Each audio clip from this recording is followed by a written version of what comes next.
Hello friends, welcome to our YouTube channel. In this video, I'm going to tell you about how to enable color correction in your laptop. Before watching this video, if you have not subscribed to our YouTube channel, then subscribe to it and like our video. So let's start friends. First, you have to open your settings. Here it is.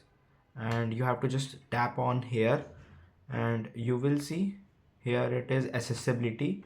You have to click on display and magnification. Here you can see display and magnification.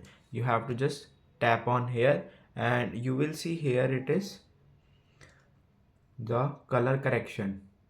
Here you can see, you can zoom it through here, and from this is how you can enable it and this is how you can disable it.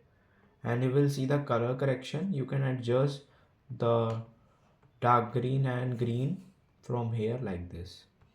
I hope you like this video. If you like this video, then subscribe to our YouTube channel for more helpful tips and tricks videos. See you next time.